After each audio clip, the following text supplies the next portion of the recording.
All right, great. Hi, everyone. Good afternoon. And thank you so much for taking the time to join us today.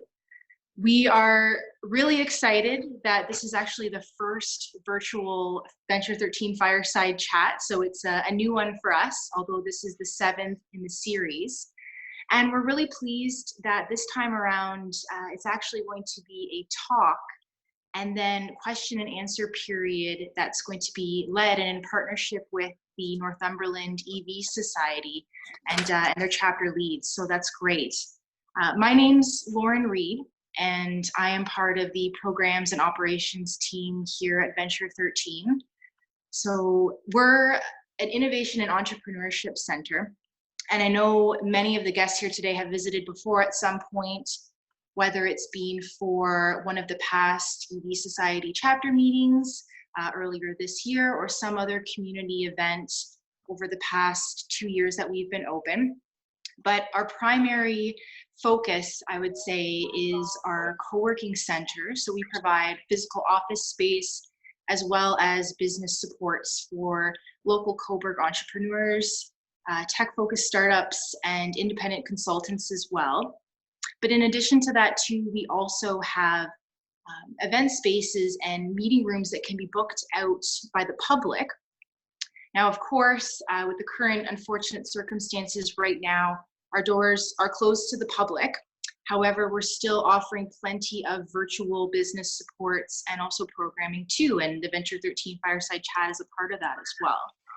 So we're really excited to be partnering with the Northumberland EV Society today for the chat on electric vehicles and the talk and Q&A. So at this point, I'd like to introduce the chapter leads. We have David Kunke and and Doug Vowles as well. So gentlemen, welcome. Thank you so much for being here. And perhaps you can kick things off a little bit just by sharing a bit about what your group does in the community and some of your goals right now. All right. Do you want to start with that, Doug? I thought you were starting with that, Dave. Oh, all right. Our chapter is part of the EV Society, which goes across Canada. And I don't know how many there are in Ontario. I'm thinking, I see Dave Van Elstein. There's about 10 to 15 chapters within Ontario. And what I'm going to try and do, we started in February. Although Doug and I are co-leads, I would say that Judy Smith, who's the environmental officer at Northumberland County, is our boss. And she kind of started it. And what I'm trying to do is can I share the screen?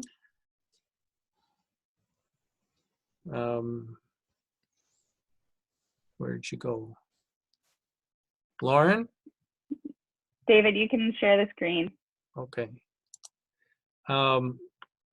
What I've got is the website.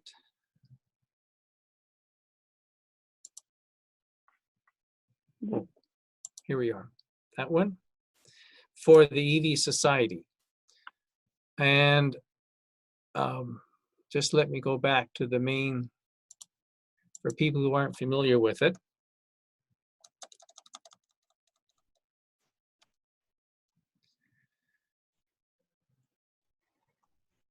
It's an opportunity for chapters across the country to host meetings and forums. There are local groups, as you can see, in all of the provinces, except maybe Newfoundland, Labrador. And in Ontario, we've got, oops, where did it go? Aurora, Barrie, Caledon, we've got about over a dozen. And what people would do is select the chapter that's nearest to them, and they can learn about it. There are forums.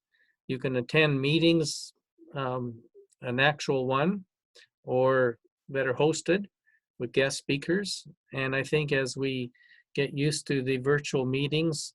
We can share our guest speakers across the province and across the country.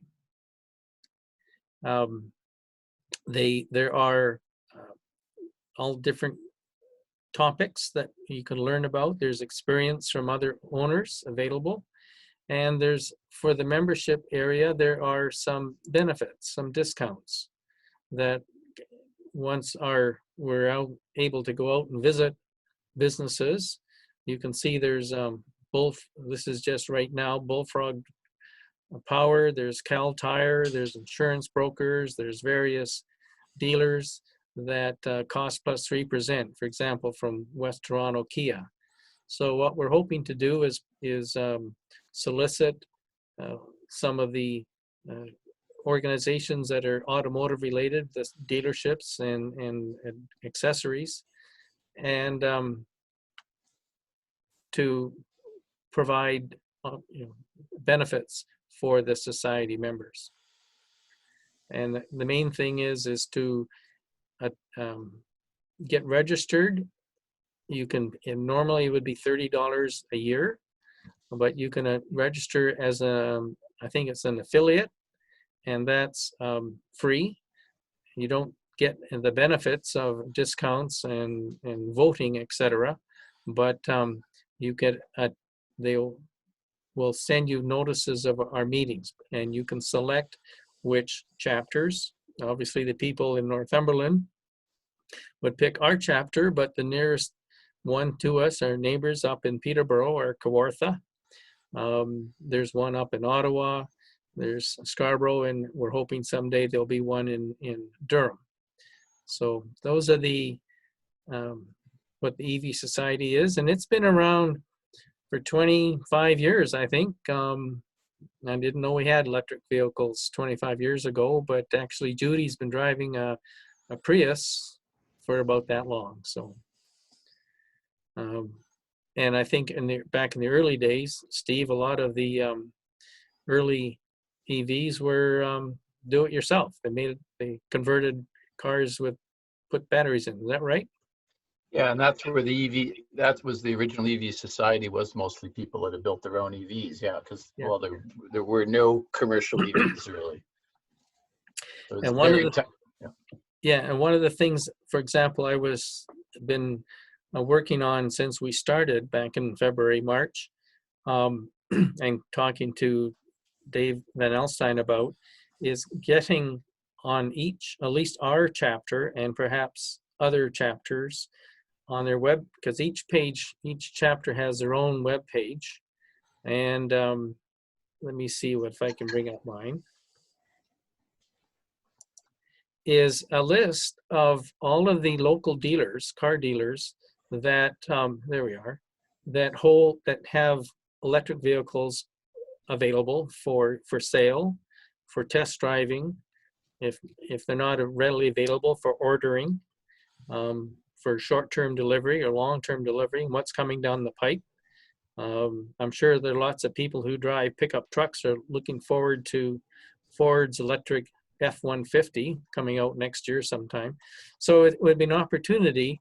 I mean, if we want to get 30% electric vehicles by 2030, where do they come from? You got to buy them from somebody.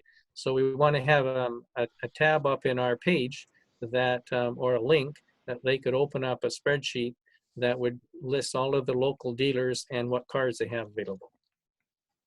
Can I just say something about why somebody attending today who's just touching EVs for the first time might be interested in joining? The club has a sort of a mixed demographic.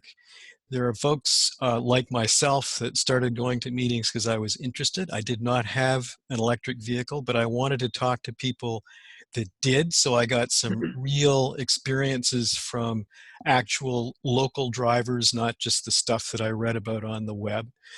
So if you don't have an electric car, you know nothing about it, the club is for you. If you have an electric vehicle, it gives you an opportunity to network with co-owners, other people that also drive, and it gives you the chance to talk to those people who don't yet drive. And the third thing that the club does is sort of, as Dave has alluded to, this sort of industry lobbying, which may involve talking to builders, developers, interfacing with government, et cetera, lobbying for the infrastructure and programs that help people get into electric vehicles. So I just wanted to put those three main points out as to what are we all about? Why? Go ahead, Dave. I don't know what else we could add. Right now, our meetings would be, when we get back to physical ones, will be in or around Coburg. Our first one, as I say, was at Venture 13. There were some scheduling issues that we needed to get organized. But and I'm thinking that because of COVID and everybody getting familiar with using Zoom, that perhaps in the future all chapter meetings will be available online. So you get to learn from guest speakers from across the country, like our own Steve Lapp right here. Yeah, so shall I introduce Steve? That would be a good sure. A good intro. So you heard a few words from Steve. Steve's our speaker today, and he began his career in the early 80s as a mechanical engineer working at Stelco. But environmental interests took him back to school for a master's degree in solar thermal processes. Over the next 20 years, he worked at the UTDC, and I remembered those initials, but I had to look it up. It's the Urban Transit Development Corporation. He worked at Alcan on fuel cells and batteries, and as an independent renewable energy consultant in Ontario and internationally.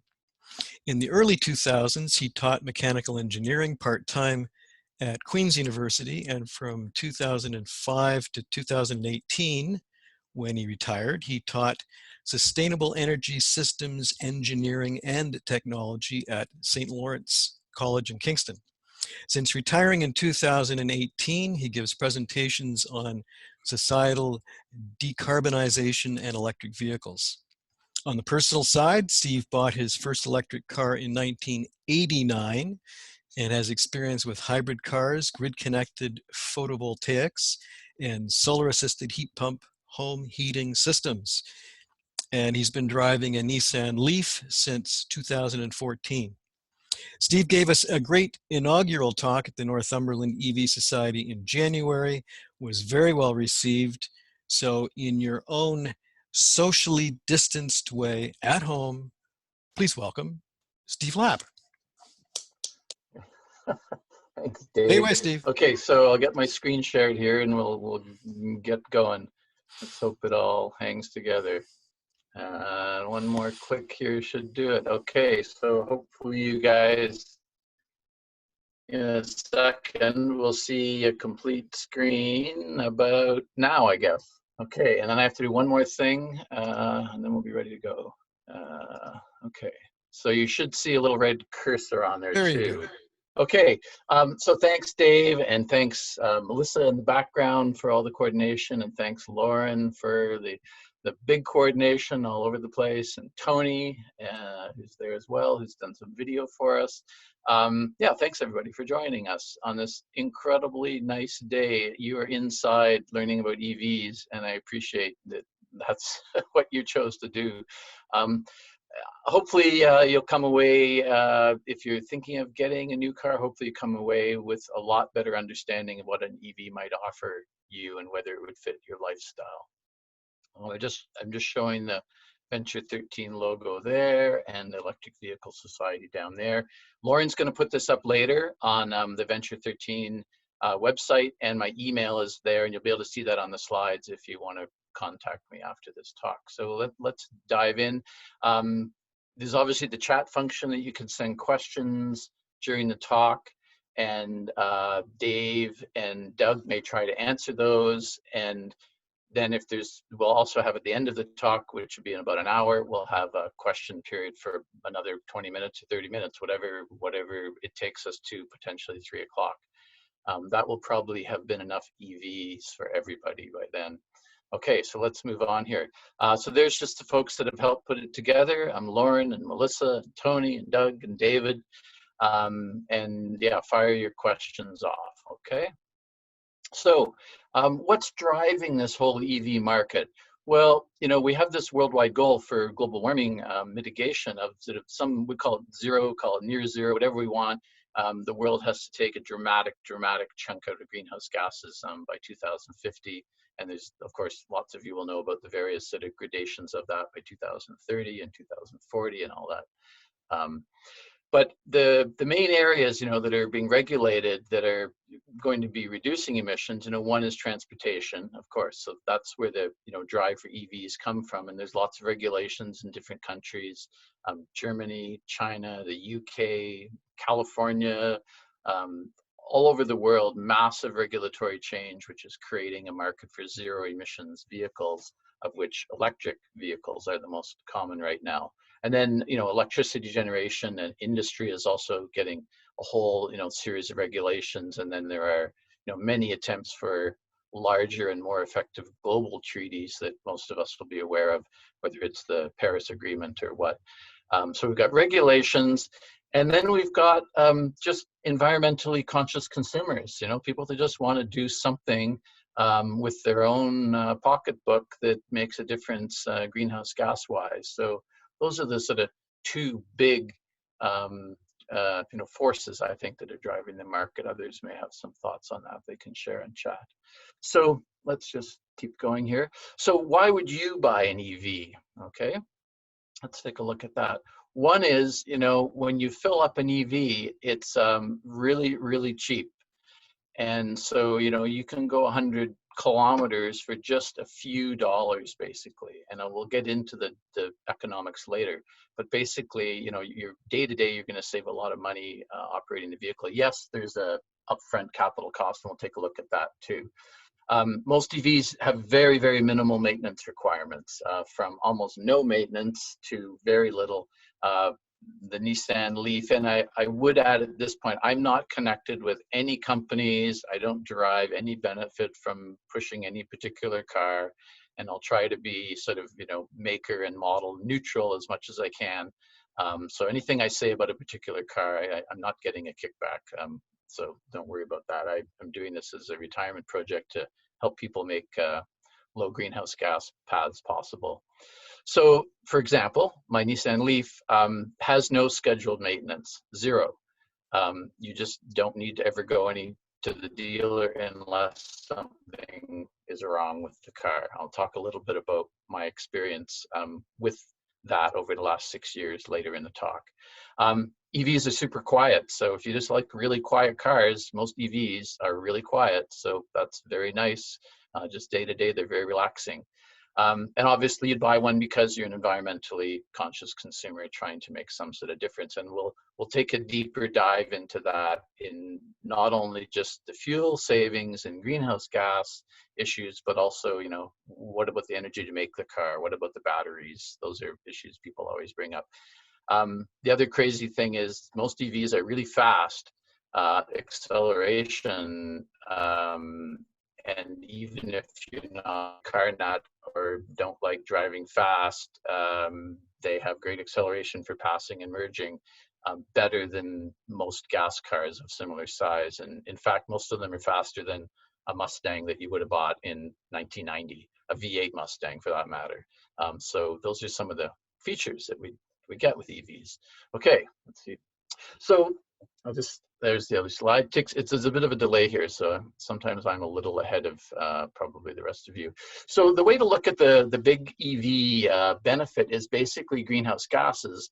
And if we look at Ontario, and we'll again take a little deeper dive in a minute, but if we look at Ontario, we're roughly about 11 tons per person in Ontario, which works out to about 160 million tons for the province. That's from everything: industry, cars, heating homes, electricity production, all that stuff. If you choose to drive an EV, one of the benefits right up front is, depending what you're driving right now, whether it's a pickup truck and more in the 6 to 8 tons of greenhouse gas a year, or if you're already driving a hybrid car, Basically, driving an EV, we get near zero emissions in Ontario, and we'll look at that. But basically, it's a fraction of 1 ton of greenhouse gases based on Ontario electricity. So we're going to take a little deeper dive into that. But if you think about that 11 tons per capita in Ontario, and by driving an EV, you're taking out, if you're driving a regular gas car now, you're taking out 2 to 8 tons. So that's a pretty significant difference. Okay, so here's some of the things we're going to cover: the emissions, the range, the economics, the charging, so how we charge cars, where, and what are some of the technical nuances of it, winter operation and range, battery life, and where does all that lithium come from, the electricity grid in Ontario, what would the impact of EVs be? Okay, and the little, well, just some terms I'm going to throw around are the sort of typical acronyms for any industry. A BEV is a battery electric vehicle. That means it only has a battery, and you have to charge it, and you drive it until the battery needs recharging again. It has no other system of propulsion. A PHEV has both a battery that it can drive on electricity, and it also has a gasoline engine that can propel the vehicle when the battery is no longer charged. So you're still making greenhouse gases with a PHEV, but depending exactly on the configuration of the vehicle and how you drive it, the emissions can be quite low, and we'll take a look at that. ZEV is used by the federal government. So we have what's called a ZEV rebate program. So they call them zero emissions vehicles, and PHEVs are part of the ZEV program, even though technically a PHEV is not a zero emissions vehicle. And of course, a battery electric vehicle operating on electricity from a coal-fired generating station is not a zero emissions vehicle either. So ZEV, although the federal government uses that, it's a little bit slippery into exactly what it means. I'll use the word ICE, or the acronym ICE. That means any current vehicle that most of us would be driving, whether it's gasoline or diesel powered, is a piston engine vehicle, internal combustion. So those are the ones that are producing greenhouse gases from fossil fuels, and there's our greenhouse gas. The two major greenhouse gases that we're producing when we drive cars operating in gasoline or diesel are directly CO2, and then also nitrous oxide. And yes, that is in fact laughing gas, but it's very low concentrations, so don't inhale your exhaust. It won't make you laugh. But nitrous oxide is a very powerful greenhouse gas, so when we're burning fossil fuels, it's one of the contributors. Okay. Hopefully, if people are wanting or needing to say chats, Melissa, are you getting chats? Not at the moment. Okay, that's fine. We're all good, yep. So Doug mentioned how I had a car in the late 80s. This is the car. It was a thing called an Electrek. It was based on a VW Rabbit. It was a really good attempt at an electric car, but it was a really bad car. But it was early days. These were made in Denver, Colorado, of all places, and it had lead acid batteries. And after I'd had it for a few months, it was like, no, this is not a good car. Doesn't go very far. And when it came time to replace the batteries, it was going to be an arm and a leg. And in fact, when I worked it out, it was basically more than operating a gasoline vehicle to amortize the battery costs. So that was, I sold it for 3 times what I bought it for. That was the good thing. But it is now back in Denver with a collector of early EVs. It'll probably be worth a stupid amount of money someday because they only made 50 of them, but it's not in my possession anymore. So my next foray into EVs was buying a slightly used Nissan Leaf in April of 2014. And I'll just ask, so this is a picture, and I want to know if anybody knows where this picture was taken. They can answer in the chat. This is my son at the time and his friend, and it was our first trip in an electric car, the first time they plugged in a car. And it was also early days for Teslas, and we had the fun of being parked beside this Tesla charging in the same location. And I don't know if we can, I don't think we can offer a prize other than recognition that you got the location right. So let me know, Melissa, if anybody gets that location right. Okay, so bought that car in 2014 Western with about 20,000 Hotel. kilometers. Yep, that's right. It's the Western Hotel in Coburg. They were one of the first places to have an electric car charging station in Ontario. So good for them. And they got my lunch money that day, a whole $55 for 5 of us Good to work, have lunch. David. David Wilson. Okay, congratulations, David. Okay, so what's the market like worldwide in Canada? Well, over the last 5 quarters in Canada, electric car vehicles have been about 3 to 3.8% of the Canadian market. And of course, now with what's going on with COVID, you know, the whole market is upside down. And so this past quarter isn't going to be very indicative. In Canada, there's about 160,000 cars at the end of 2019. Worldwide, there were 7.5 million electric cars at the end of 2019. The International Energy Agency, who are generally conservative on transitions, predict by 2030 there'll be 250 million cars worldwide, electric cars. There's about 1.3 billion cars in the world, so it would be edging towards at a 20% at that point, 25% maybe. Okay, so just to give you an idea, these are varies by country hugely, but you know the growth is rapid and the numbers are massive. For those of you that aren't the EV nerds in the group and are just interested in general, sort of what's in an electric car, well, there's a battery. Almost all electric cars have the battery between the wheels and under the floor in some sort of configuration. It's a great place to put it. It keeps the center of gravity low. It actually provides a lot of structural rigidity to the car. And then the electronics and the electric motor are generally in the front or the back of the car. Some four-wheel drive cars have electric motors in the front and the back. So that's a simple way to get four-wheel drive.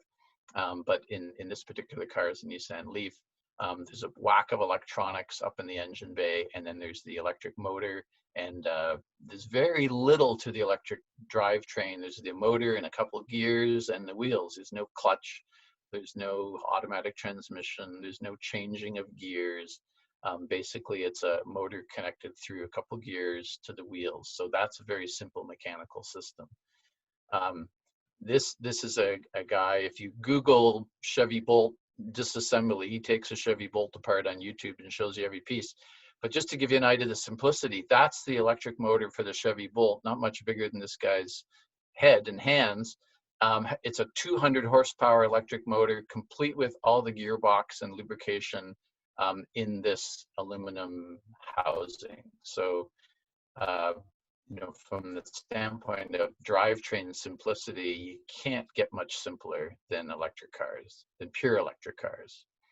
And if we look at the battery electric car versus a plug-in car, battery electric car, just like it was in the picture, there's a battery and then there's a bunch of electronics. Batteries are DC, the motors in the cars are AC, so there's electronics that convert the DC to AC and then deliver the power that you want to the wheels. A plug-in hybrid has the additional components of fuel to run a gasoline engine. The engine may run mechanically directly to the wheels, or the engine may power a generator which charges the battery, and then the battery sends the electrical energy to the drivetrain. There are various configurations of PHEVs, but broadly speaking, you're using gasoline to make electricity somewhere along the line, then using that electricity to drive the vehicle, or you're using gasoline to make mechanical power and using the mechanical power directly. Either way, you've got a certain number of kilometers you can run on battery, and then you run on gasoline. The batteries in most PHEVs are very small because you've got all this extra weight and cost of these other systems. You can't put in a big battery and have a gasoline engine. So their electric range is generally limited, with one exception, which we'll talk about later. Okay, So let's take a look at emissions, because this is sort of the fundamental reason that EVs exist. If fossil fuels could be burned cleanly in cars, and we had lots of fossil fuels and the price was attractive, we wouldn't be switching. But because those things aren't true, we're going to this new drive system. And broadly speaking, there are are sort of two major categories of emissions. One is the smog, which affects our individual health and the health of ecosystems by basically contaminants that damage whether it's plant growth or our lungs. We don't want to have a lot of smog, and we've worked hard to reduce that over the years with the emission controls on cars. But the other part in the green cloud is just the greenhouse gases at the levels that they come out of cars. These are not going to hurt us, but at the levels where they're collecting on the planet, we've got global warming. So electric cars address both of these issues. And the smog related part of electric cars, I think, is probably a little underrated, or maybe a lot underrated. And if you imagine in 10 or 15 years, that maybe 70 or 80% of the cars in downtown Toronto might be smog free, i.e. they'd be electric cars, then you've got sort of conditions like we're seeing during COVID, where cities around the world are seeing these greatly reduced urban air pollution levels. And electric cars will be a big part of reducing those urban air pollution levels. On the global scale, electric cars are eliminating these greenhouse gases. Okay, so let's take a look. With electric cars, we need to look at sort of province by province, because each province or each state or each country in the world, the impact of electric cars when we start deploying them at a massive scale is a bit different. So I'm going to show you a pie chart, and within this talk you will see probably way too many charts, and there is no test at the end, so you don't have to remember everything, and the presentations will be up on Venture 13. So when you see data here that you go, what the heck is he talking about? I want to understand that better later. You can go back and look at them and fire me an email if you want further explanations. I've tried to use as solid sources as possible for the data, federal government, accounting, various studies that I've been following for ages. So I'm trying to, I haven't invented these numbers.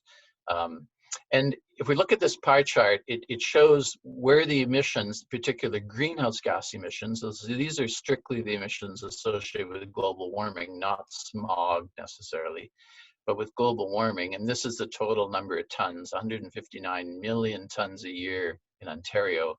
And these are all the sectors they come from. And I do a lot of work and doing talks on decarbonization in general. And there's sort of a different way we decarbonize all these sectors. But this one here, this blue one, and I realize the mouse maybe jumps around for you folks. I'm sorry about that. But the blue pie here is passenger vehicles, which include SUVs and trucks in Ontario. It's not quite a quarter of our total emissions, but it's pretty darn close. Unfortunately, I just got to drag my. It's 34 million tons in Ontario from passenger vehicles.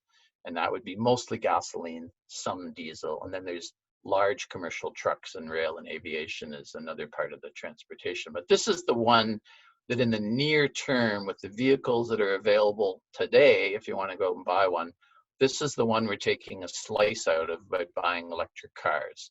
So, over the next 20, 30 years, if we buy enough electric cars, we can pretty much knock this chunk of the pie out.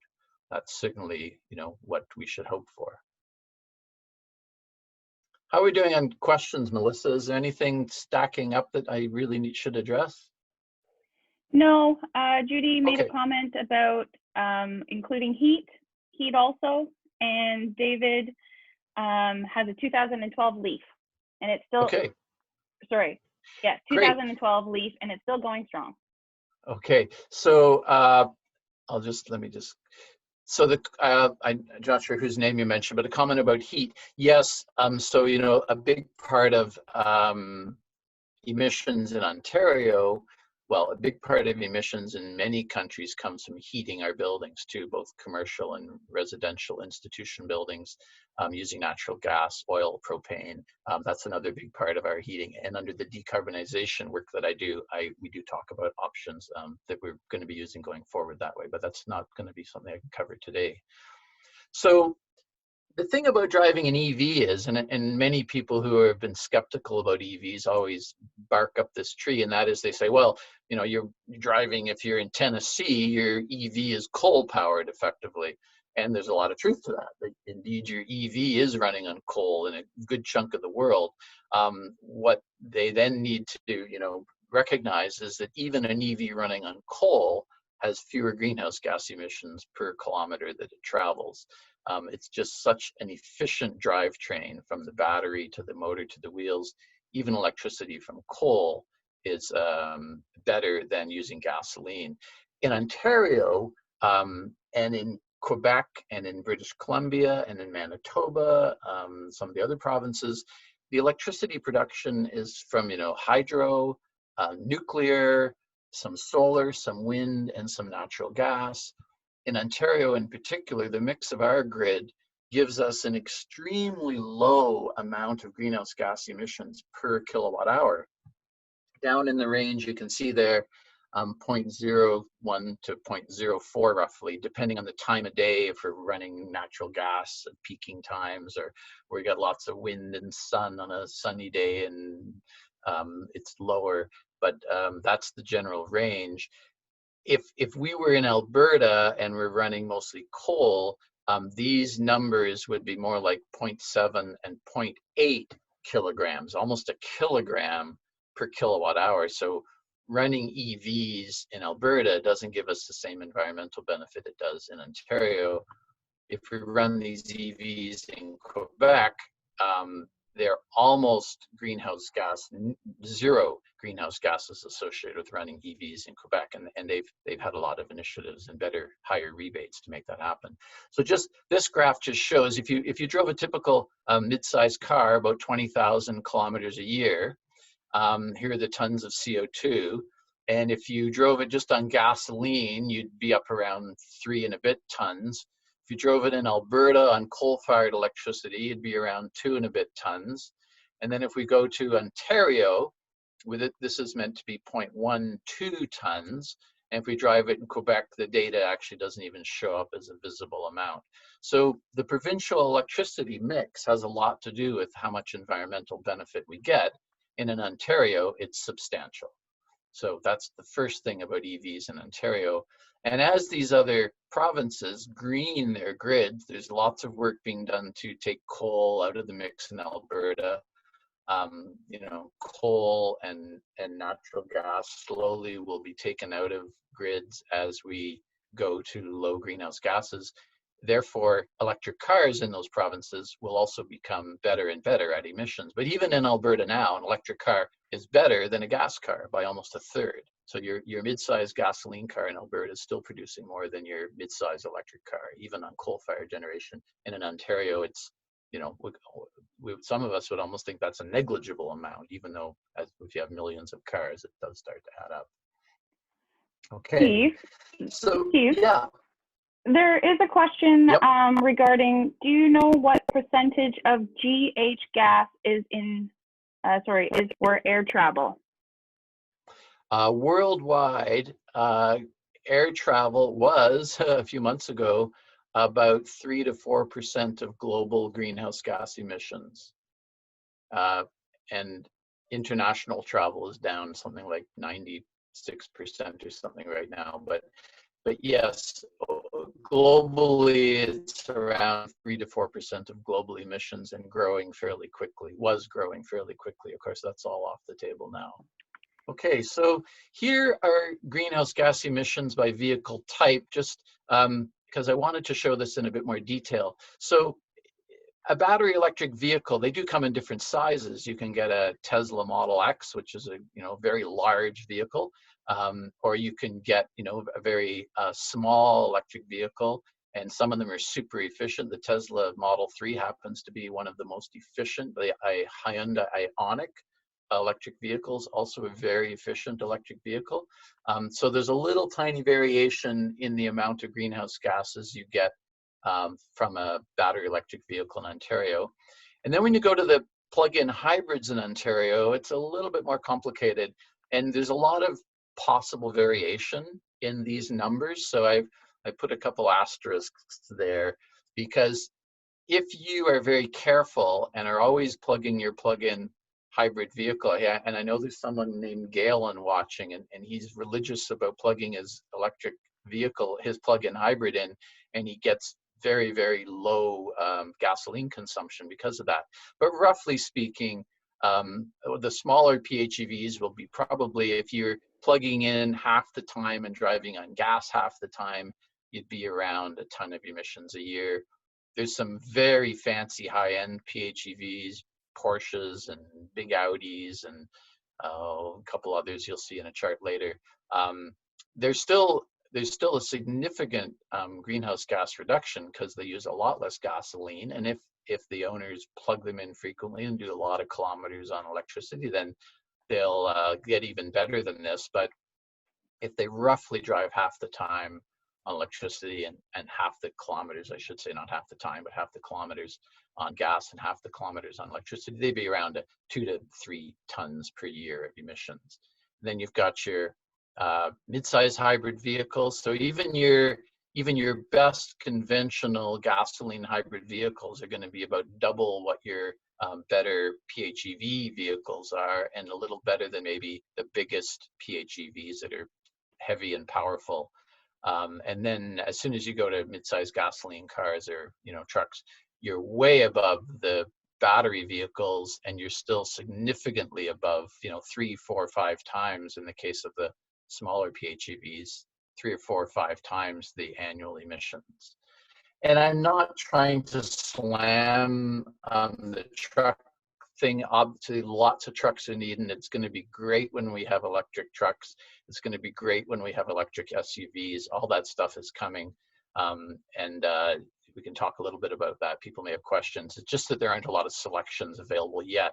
What we're seeing is mostly some crossover vehicles in the battery and some small SUVs and the plug-in hybrids right now. And we're going to look at the models in a minute. Okay, so just let's look at a few other things. Someone mentioned heating, I guess, a little while ago. Let's look at other aspects of our lifestyle and how many tons of emissions are associated with them. This is a very broad swipe at it because obviously everybody's lifestyles and house sizes and daily patterns of usage are different. But I wanted to just frame the sort of general quantities of emissions that we make. So the internal combustion vehicle, again, small, efficient hybrid, maybe 2 tons, a big truck, big SUV, maybe 8 tons per year. Houses heated with natural gas, again, it depends on the size of the house, but roughly 4 to 10 tons per year. 4 would be, your typical wartime Coburg house. 10 is a much larger home. Obviously, a super insulated home is going to be less. If you're heating on oil, that almost doubles from 8 to 20 tons for the same sort of house variation. So houses are big. If you're heating on propane, it's somewhere between oil and natural gas, I don't know, 6 to 12 or 14 tons. But it's certainly in that 5 ton range. So it's similar to cars, maybe a little bit more. If you're an omnivore, these studies are sort of all over the place, but food that we buy, and again, it depends if you're buying local or it's flown in from lamb chops from New Zealand or whatever, but probably around a couple tons per year per person is what a lot of studies show for the emissions associated with food. So if you could stop eating, you might save a couple tons per year. Okay, now that's probably not very attractive. So maybe you go vegetarian, and the numbers show that probably for vegetarian, it's maybe about 1 ton per year. And if you're very careful about where you buy from, you can probably reduce that down.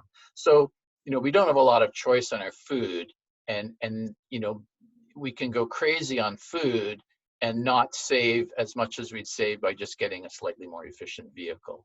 So I'm trying to sort of frame the relative merits of different behavior changes. Flying, not that we can at the moment, but if you would go to Paris, it's about 2 tons one way to Paris to fly. So that's about the same as driving the hybrid car all year, 1 trip to Paris. If you've ever noticed, planes use a lot of fuel. So, literally tens of thousands of liters per flight. So if we add all those up, we see roughly the low end would be about 10 tons and the high end about 22 tons per year. And I realize, more than 1 people live in a house, maybe more than 1 people share a vehicle. So all this stuff gets sort of fuzzy. But I just wanted to show you that, when we buy an electric car, if we knock out in this range of 2 to 8 tons, it's a good chunk of the total emissions of that 11.3, or what might be a typical family. Excuse me. Okay, so let's look at when we make changes. So if we in Ontario, if we drive an EV, our electricity is such, and it does depend what time of day we charge it. If we charge at night, it's a little bit different than we charge at day. Charge on a hot afternoon in the summer versus a mild afternoon, but probably somewhere around 0.12 tons per year of emissions for driving an EV. And it doesn't really make much difference how big the EV is. It's sort of 0.12 to 0.15. If we take our house and we put it on an air source heat pump, we're probably down below 1 ton of emissions on Ontario electricity. If maybe we don't do much with our food, if we don't fly, obviously, then there's no emissions associated with that. So just by changing a vehicle and a house, we can go from that 10 to 22 tons per year to 2 to 4 tons per year. A huge difference. So as we electrify our vehicles and as we electrify our home heating, we take out, a huge amount of our greenhouse gases. So I'm just trying to drive home the point of how important it is that we get electric vehicles into the fleet in Ontario as part of our overall greenhouse gas reductions. And that's obviously a global, or it's a commons, it's a benefit to the commons. But there are individual benefits too, which we're going to get into, but I'm trying to focus on the big picture stuff here. Okay, so there's the difference. That's the environmental stuff. Now we'll get into the car stuff. So I've been doing various lectures on EVs for a number of years, going back, oh gosh, almost to probably 2008, some of the first stuff I did. But I did one in May 2018, and I just took this slide out. There were 9 models available in Canada 2 years ago. Okay, here's another skill testing question for the chat. How many models are available today? Just give 30 seconds so people can write something in, and Melissa, you can tell me how many models do you think are available today? And as of going to the next slide, you're not allowed to put an answer in. Okay, we're ready. Here we go. So there are 17 models available in Ontario and generally in Canada at the moment. There's a little bit of difference in the United States. They only come in white, and that's not true, but I can't hear any of you laughing. So I guess Melissa's not going to let me hear any of you laughing. Okay, so there's 17 models. There's new models coming. I find it really hard to stay on top of it now, and I maybe I'm not. Maybe some of you know of models that I'm not even aware of.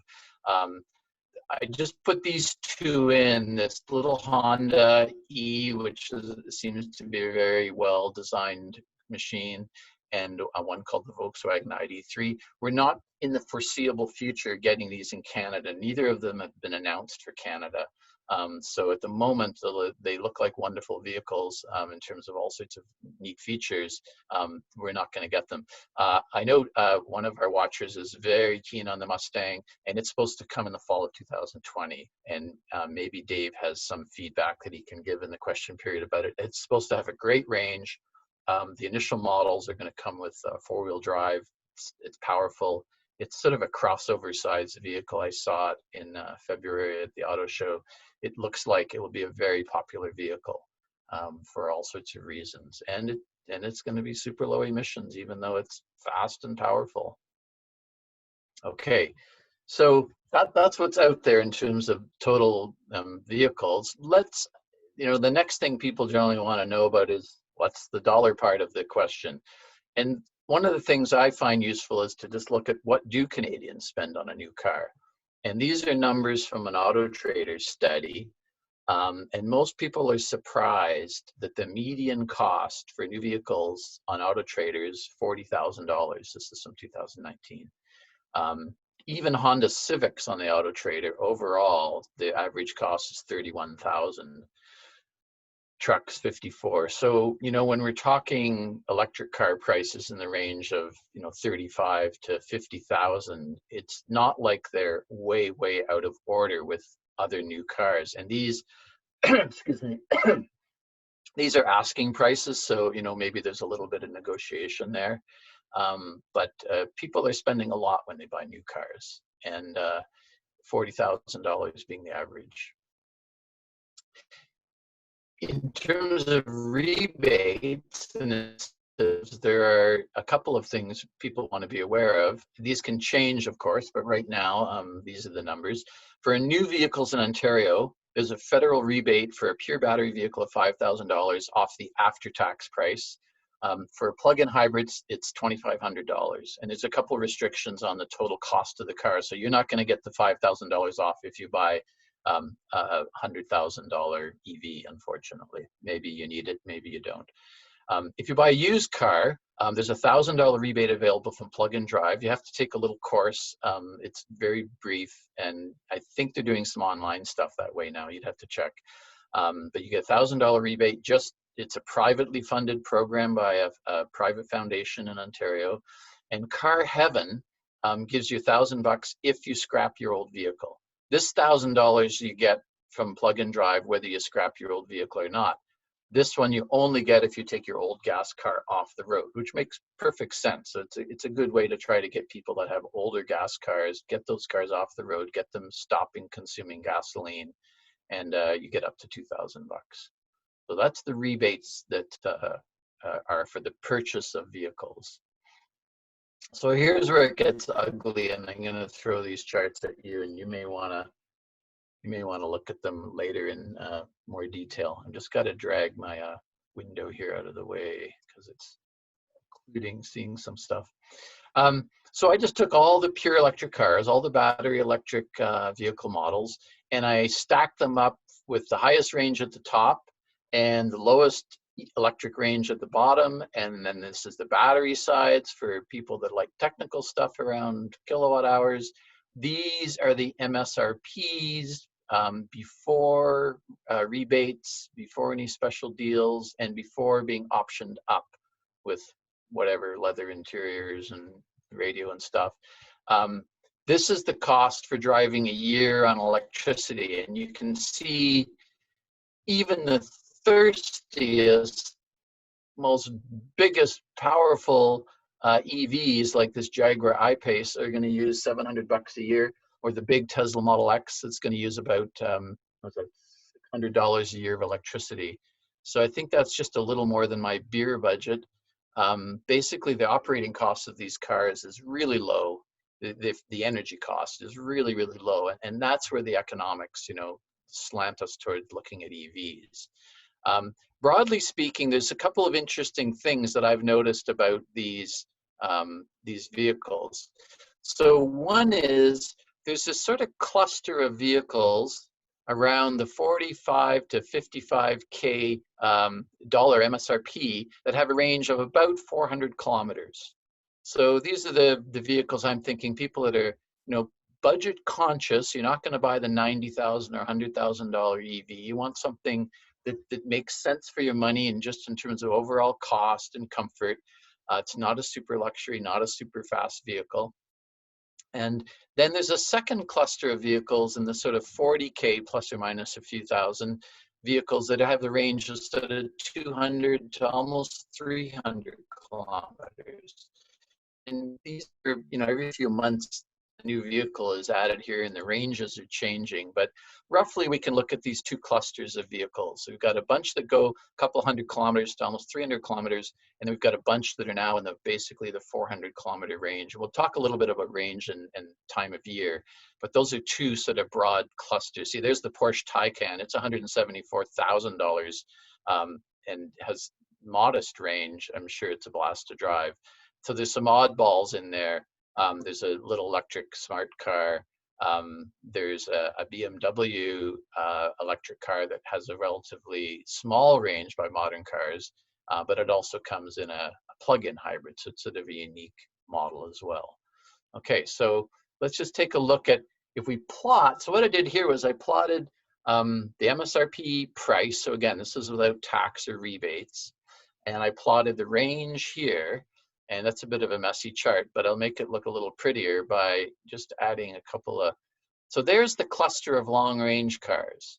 That's the 400 kilometer range group. And if we look at the cost, here they are, 40 to to 55,000. Okay.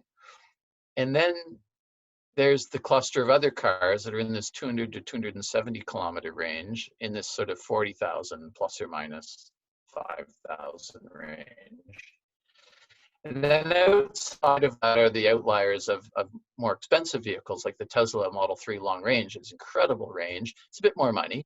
It's actually, I think it's very good value for what you get. And I believe, maybe Doug can correct me if there's a rebate available on that. I think they might have structured it so somehow he's shaking his head. There's no rebate on that. The price is what you get. Then there's these higher performance vehicles up here, which are much more luxurious too, but still have ranges in this sort of 400K range. Part of the reason that happens is that the battery size you need for this kind of range starts to be a pretty heavy battery. And, you know, to build a 600 kilometer range car, you need a really big battery. And that's, the weight of the battery becomes in itself a penalty to the range, plus the cost of the battery. Excuse me. So, you know, we're going to see ranges creep up, but there's not going to be an 800 kilometer range, you know, car next year. It's not going to happen. Maybe in 5 years, there's some 800 kilometer range cars. Okay. So let's look at the range issues. One thing is the testing standards have been tightened up from the past few years. And my experience, and I think the experience of other users, is on ideal days, maybe driving, you know, north of Coburg up to Peterborough, nice backcountry roads, summer day, air conditioning isn't on, heating isn't on. The 400 kilometer rating of some of these cars, you might be able to go 500 kilometers.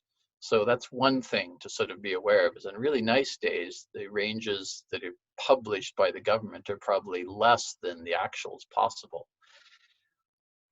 In Canada, heating generally reduces the range a lot more than the AC. That might be surprising, but it just takes less energy to cool a vehicle than it does to heat it. And if you think of it, it sort of makes sense, because you're only cooling from maybe, you know, 35 or 40 to 20, but you might be heating from minus 20 to plus 20. So it generally takes more energy to heat, and that hurts the range more. And the cold weather also reduces the battery capacity. The energy used to drive a vehicle increases with the speed cubed. So if you decide to drive on the 401 at 130 kilometers an hour, your range is going to be a lot less than if you go 110 kilometers an hour, because it's the ratio of the two speeds cubed. So speed kills energy consumption in any vehicle. We just don't see it as clearly in a gas vehicle. It's true as well in a gas vehicle, but maybe it means, you know, $8 when you fill up later. In the EV, it means your range decreases substantially. So, you know, speed matters, but these current EVs are all capable of driving 120 kilometers an hour. You just have to be aware that the rated range won't necessarily be what you get if you go 120 kilometers an hour. Dave, you can, or Doug, you can shake your head or nod your head. Do you find in the Tesla that the 400 kilometer range is good at 120K? I haven't had it through the summer yet. So certainly I've noticed that when you are going faster, you're going to get a reduction. It's the square of the speed, all that sort of stuff. And the other thing I wanted to mention there was, in wintertime, the air is denser. It's cold air is thicker, so it's harder to push the car through it. And the grease in the wheel bearings and the oil in the transmission and all that stuff is absorbing more energy. And the snowflakes, pushing through the snowflakes. Yeah. Okay. So generally, my experience as well talking to people is that, and I try to be really realistic about this and helping people decide whether they want an EV. If you're going to drive to Toronto in the winter from Coburg, you know, at 110 kilometers an hour and it's snowing and it's minus 25, you're probably going to be looking at a 40 to 50% reduction in the rated range of the vehicle. And that's just something we have to be realistic about. Whether you should be on the highway during those conditions might be a, you know, secondary question, but you just need to account for the fact that the range will be reduced. Now, it's not normally going to be that cold, so, you know, the range reduction will be less. Some vehicles have heaters in the batteries, and you can actually pre-program the vehicle to heat the battery a bit, and therefore the range reduction will not be as significant. So we're seeing more and more sophisticated systems to handle both high temperature and low temperature operating conditions. But you need to look at the model you're buying and just sort of see what the battery management system is for how it might handle that cold weather. But the flip side of that is on the nicest days, you're going to get more than the rated range.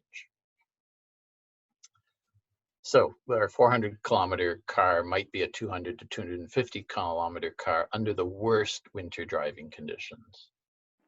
Steve, there's Okay. just a comment here that snow tires have an impact on the range as well. I don't. Yeah, so snow tires have higher rolling resistance, and so they will also consume, some of that battery energy that in the summer doesn't get spent rotating the tire. So all those things conspire against us. On the plug-in hybrid side of things, these are the models that are available in Canada, and I've stacked them by the electric range as a plug-in. And so this little BMW i3 has a fairly high range for a plug-in, and then most of them are in the sort of 20 to 50 kilometer range with a couple outliers, the Chevy Volt and Honda Clarity. I'm not gonna say a lot more about plug-in hybrids. Might have another chart or two, but I'm going to basically focus on the battery electric vehicles. I did plot this graph of electric range versus gasoline cost per year if it's about half the kilometers gasoline and half the kilometers electric. And this cluster of vehicles here, the Mitsubishi Outlander, Subaru, I think that model's actually maybe discontinued, but there's a bunch in here. You've got emissions of about 2 tons of greenhouse gas a year, less if you're more conscious of plugging it in all the time. And then there's a few sort of lighter weight EVs, PHEVs that have quite good ranges, electric range up near 100 kilometers here. And because they're a little lighter and have a better electric range, the potential is to have a little lower greenhouse gas emissions. The little BMW is an outlier that it has this huge range out here, but it is a sort of $55,000, $60,000 car. Okay. So what's it cost to own one of these cars? One thing that I want to make apparent in comparing costs is that EVs have advantages that you might otherwise be paying a lot for in a gasoline car, i.e. they're very quiet. So to get that quiet in a gas car, you might be buying a more luxurious, expensive vehicle, whereas with an EV, even the basic EVs are going to be quieter than gasoline counterparts. They generally have great acceleration. And they often have packages of options that are just higher standard features than their gasoline equivalents. It's the market, the automakers have just decided these cars will be generally more loaded for a variety of reasons. And they have, there's a spelling mistake, my apologies. They have basically very little maintenance. So there's going to be cost savings, and that's also your time. You don't have to go to the dealership and wait a morning for an oil change or filter change and pay $260 or whatever. So the minimum to no scheduled maintenance is not just a savings in absolute dollars, but also in the time that it takes. Comparing them ends up being difficult. Even in models where there's an EV model and a gas model, they option them differently. So it's still hard to make direct price comparisons. But I've tried to give you some numbers here. We're going to take a look at that in more detail now. So I made these assumptions for the accountants and economists in the room. They're probably going to have all sorts of comments or questions, but I've used a gasoline price. Who knows what it's going to be in the next year? Maybe a little higher than it is today. I don't have a crystal ball for that. Electricity cost, again, I made a sort of mid-range assumption there. It depends when you charge, but if you're fairly conscious charging at night, you're probably going to be below the 13.5 cents. Made some assumptions about how fuel and electricity will inflate, 20,000 kilometers a year. I found a good study out of British Columbia just published in December, which looks at the long-term maintenance of fleets of electric and ICE cars. And over several years of ownership, up to 8 years, the ICE cars were about $1,000 a year, and the electric cars and fleets were $500. Those are Canadian dollars. I just took a typical resale value at 5 years of cars in general, and I used the Ontario electricity emissions factor. So if we look at the cost over time, and I'm sorry this graph is messy. This is the one graph I would have invested more time in for this talk, but I just ran out of time.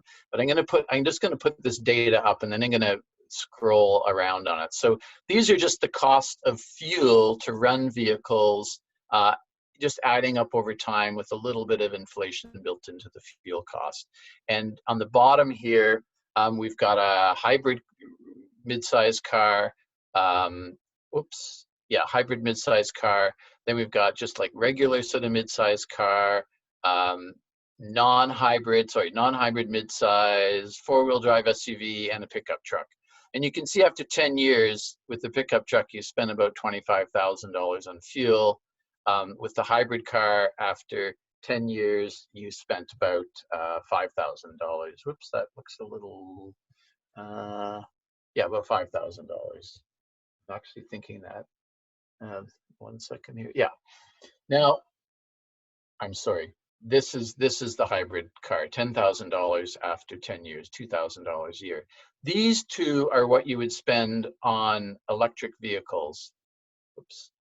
About $5,000 to $7,000.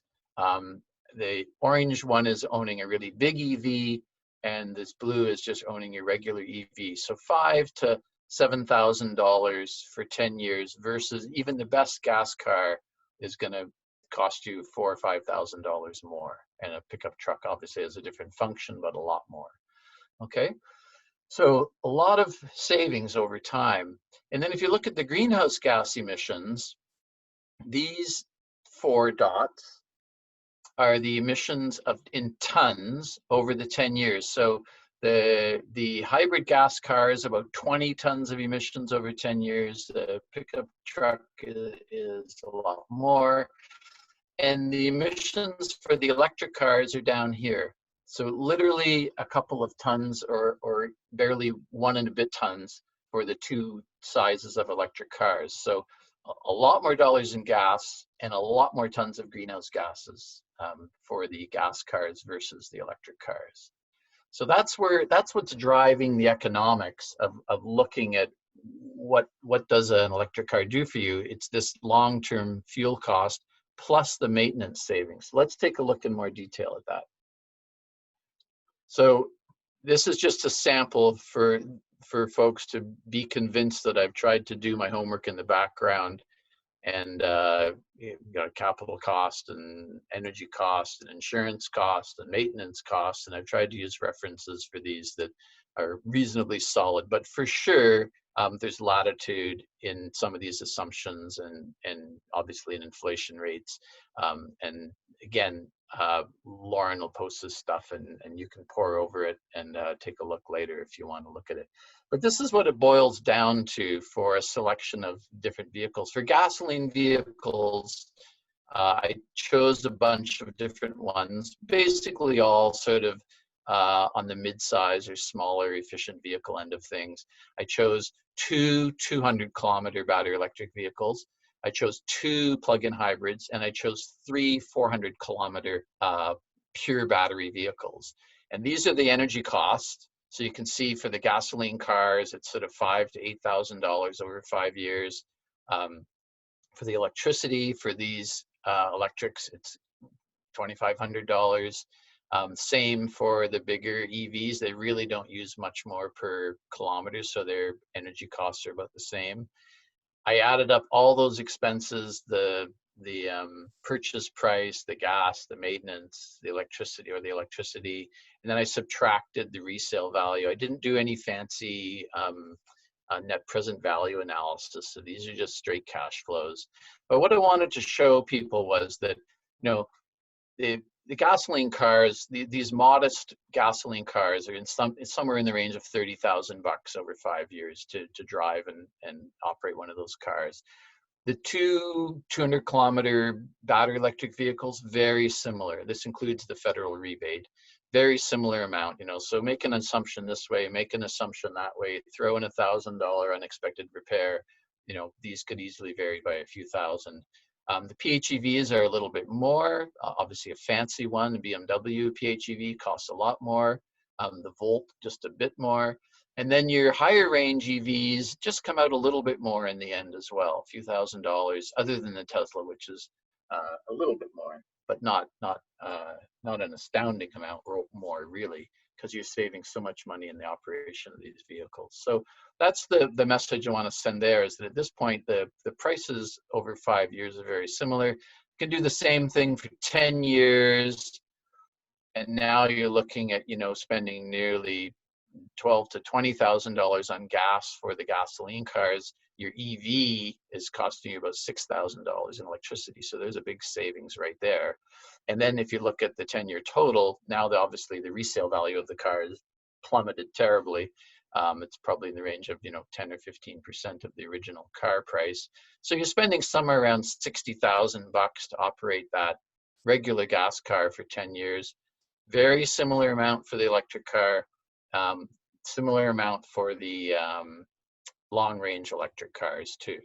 But it's the emissions where you see, you know, this amazing difference. Here you're looking at, you know, 20 to almost 40 tons of greenhouse gases.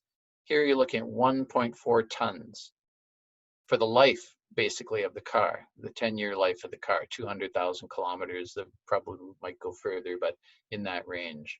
So for the same money, if the electric car, you know, does the job for you, and I haven't calculated financing costs, so obviously if you don't have the capital money, the interest costs, you know, have to be included in this analysis. And I realize for some people that's significant. What I would say is I do think EV prices are going to continue to drop relative to what you're getting in an EV. So, you know, if this is just, if you'd like to do this, but financially it's just impossible right now, I think within a short while it will be much more possible. Or you might want to look at a used EV, and I'll talk about that in a minute. Okay, so if you're going to buy a used EV, I think like any car, you know, you got to buyer beware. Has it been in an accident? Has it had some weird repairs? You know, get records from the dealer, get the Carfax, ask around, do your research online. There's nothing special about EVs that makes them a worse used car or a better used car necessarily, although I think they probably slide to be on the better side at this point because they just have fewer repairs in general. Excuse me. The only unique thing about buying an EV is that the battery over time is going to take the car less distance. So it's going to be a little bit different performance than when it's new, and that's going to change over time. Battery degradation varies by manufacturer. Roughly at this point, depending on the manufacturer, the numbers are showing that sort of after 100,000, 150,000 kilometers, the degradation is very low in some vehicles, 5% or less, and in other vehicles, edging up towards 30% of the range. But again, you need to Google around and find out for the particular vehicle. This 30% was one particular vehicle in one particular year. And even this number is maybe debatable. There were some software changes and it may have been improved. You'll easily find that information if you're interested. But most cars are going to be less than 30% of loss after 5 years. So, you know, that needs to be accounted for. You're not going to get your original range forever with the vehicle. Most models, actually, I think all the models available in Canada have an 8-year or 160,000 kilometer warranty on the battery. That warranty is generally against failure. Maybe Dave and Doug might have something to add there if you've both been researching vehicles in terms of whether there's a degradation amount that you've seen for any vehicles. I can't speak to the amounts per vehicle, but the warranty is usually that the battery will not go below something like 70%, and that may vary by manufacturer. So if you're still at 80%, they'll say, you know, you're within spec, but you drop below 70, you got a good shot at getting a new battery.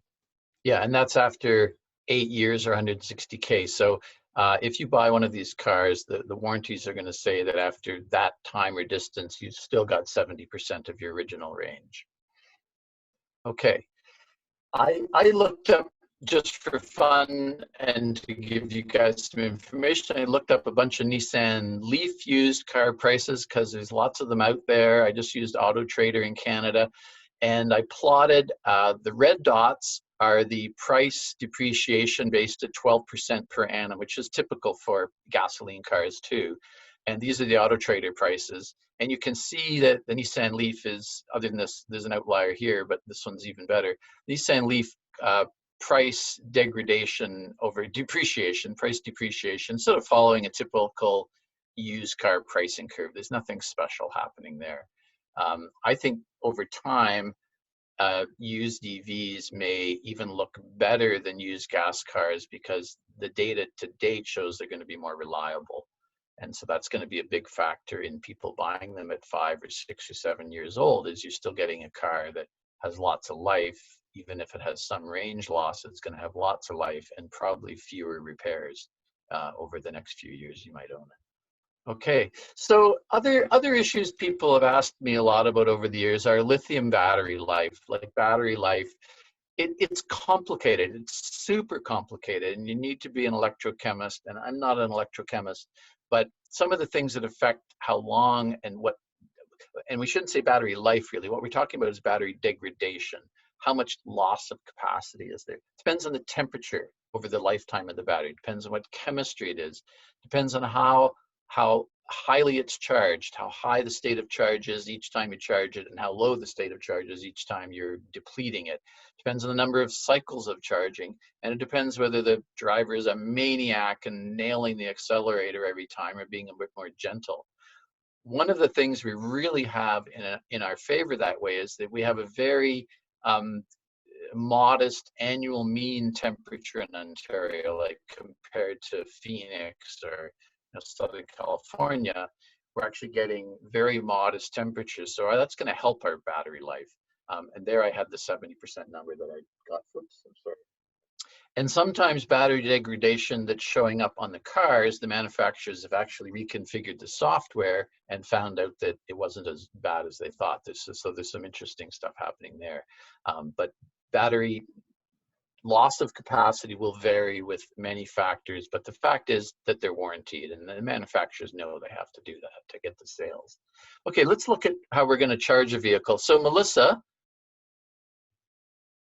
can you play the Doug? Can you play the Doug video of Doug charging his car? Yes.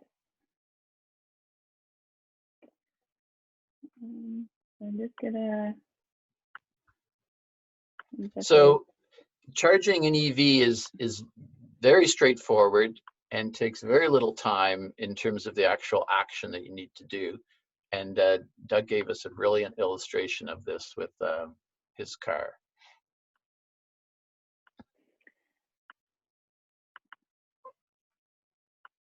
Here's a famous Canadian actor, Doug Bowles.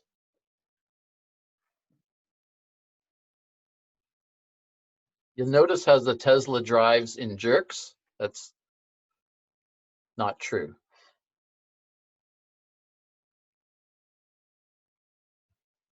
That's just Doug's jerky driving. Yeah, and Doug walks jerky like that too. Okay, so that car is now going to be fully charged in the morning, and that took probably an extra 3 seconds on just getting out of the car normally. Okay, so I'll go back to sharing my screen, I guess, if Melissa will let me. There you go. We're good? Okay, so, oops. These are some of the Tesla superchargers in Belleville. These are the Petro-Canada superchargers in Coburg. I'm going to talk a little bit more about rates in a minute. These are some of the ways cars are charged with the different plugs. Some are in the side, some are in the front, the fenders, different sides. This is a typical sort of, there's lots of different designs of chargers coming out. This is the one being installed by Hydro One Networks in Ontario. And here is a diagram of a car where we're going to just look at the types of charging. So level 1 is just from a plug. Literally any household outlet, you can charge a car, and we'll talk about rates in a minute. Level 2 requires the plug that probably most of you have seen somewhere along the way. Looks like a big sort of wand. And level 3 is the high rate you're likely to encounter when you're going long distances or want to recharge quickly in your own community. You're not going to have a level 3 at home. The electrical grid in most houses isn't powerful enough to supply level 3. So at home, you're going to be on level 2 or level 1. Can you play this video, Melissa? Yes, I can. And I'll just talk over it. We can do that. So it's going to stop Isn't your it screen another again. famous But Canadian actor? There's another famous, yeah. sorry, it's just taking a second to Unfortunately, we had some, load up. won't play? No, it's not showing on my screen yet.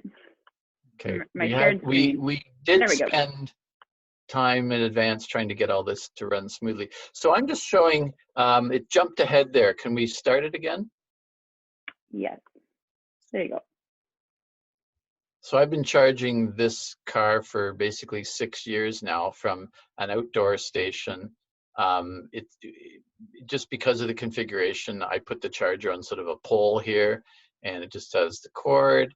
And basically, the cord can lie on the ground. It's protected through electronics from giving anybody a shock.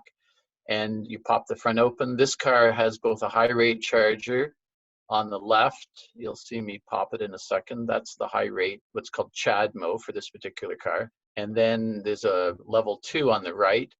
And just put the plug in. It's got communication ports that the car and the charger have to talk to each other before there's any power. There's no power in the cord until the car has confirmed that it's safe to power up.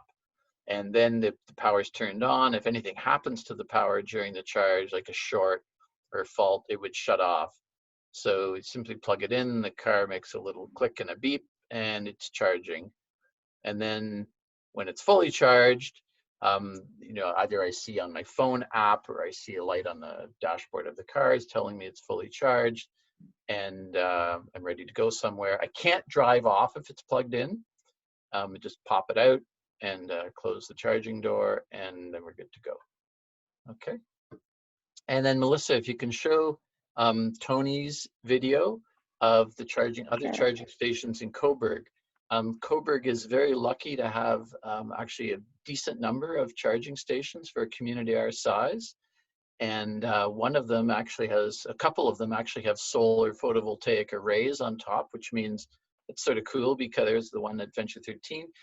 We're actually getting some solar electrons, basically. Some go to the grid, some might go to your car. But it also keeps the car cool on a hot day. And as we transition to more renewable energy, we'll probably have more. So here we see the 2 types of plugs. The black on the right is the level 2, and the big blue one is the level 3, which gives the very, very fast charging. The Venture 13 actually happens to have both types of plugs.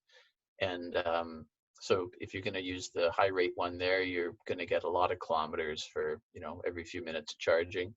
There it is there. So that's called CHAdeMO.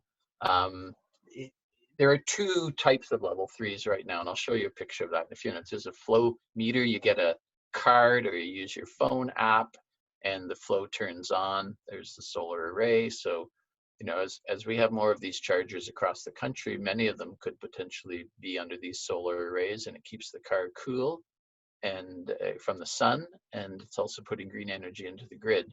Doesn't really matter that it goes to the charger or not. I mean, the green energy is going to go into the grid regardless of where the solar is. And is there another one, or is that? That's it. Okay, great. I merged them all together. That's great. Thank you. Thank you, Tony, for that as well. And so I'll go back to, I'll share my screen again. Hopefully it all works. And I realize time is moving on, so I'm going to keep zipping along here. Okay. So these are what the chargers look like close up. Tesla has their own plug. Tesla people can get adapters to connect to regular charging stations. Unfortunately, if you don't have a Tesla, you can't get on the Tesla charging network. This is, I think, what will eventually be sort of an older style. This was what's on my Nissan Leaf, has the high rate CHAdeMO level 3 on this side, and it has a level 2 on the right side. Most cars, I think, over time are going to go to this system. Let me just turn on my, sorry, I didn't realize I had lost my little red fuzzy dot there. So this system on the lower half has the DC high rate charging. The upper half is exactly the same as this level 2, but it's integrated into one plug, which looks like this one down here. And I think that'll be more and more common as we go on. But right now, both these CHAdeMO and SAE combo systems exist in parallel, as well as the Tesla system on the Tesla network. Okay. So one thing I've learned, and most people that own EVs, is, you know, you do the vast majority of your charging at home. Only when you're going on long trips, or maybe there's a free charger somewhere, do you bother, you know, charging outside of out of your own house. Obviously, with condos and apartments, this becomes an issue, and we need to address having chargers in those locations. And one of our members, Dave Kunka, is working hard on trying to sort of raise awareness about the need for building codes so that, you know, condos are addressed. If you're going on a long trip, that's when you're going to use a level 3 charger. You're going to pay for that electricity. In general, it's going to be those trips that are more than the range of the car in a day. If you're on level 3 and you're charging, you're getting about 100 to 300 kilometers of range in a half to an hour of charging. It depends on the cars, it depends on the temperature, it depends on the charger, so it's hard to nail it down. Again, it's something you need to learn a little bit about as you have an electric car, but that's generally the requirement. Cars have a variety of ways of managing charges in terms of whether they cool the batteries or heat the batteries, and what is their battery technology.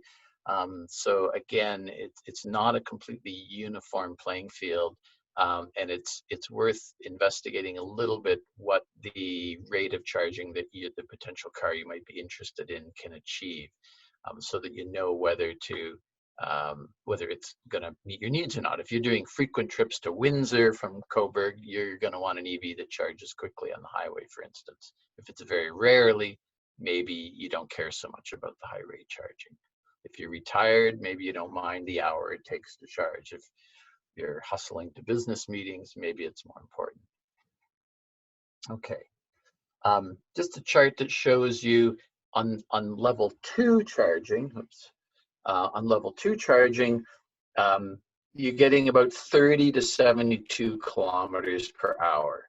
And these are the charge rates that these cars have in the kilowatts, basically around 5 to 10 kilowatts, with the Tesla Model X being an extra high rate.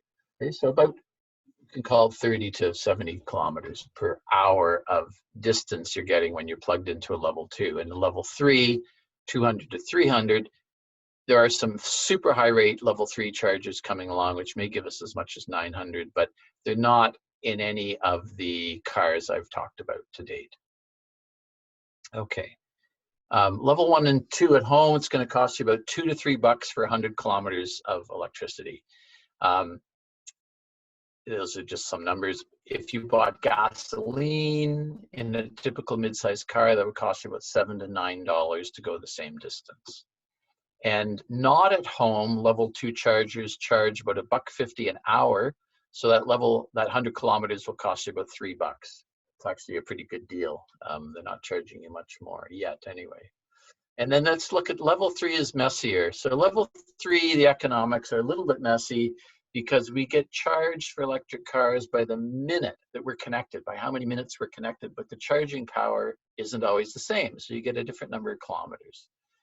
But if we look roughly at the cost, for Petro-Canada chargers, 100 kilometers, it varies by car, but it's going to cost you somewhere between $8 and $4.50. So there's the latte, and that's 2 lattes to get your 100 kilometers.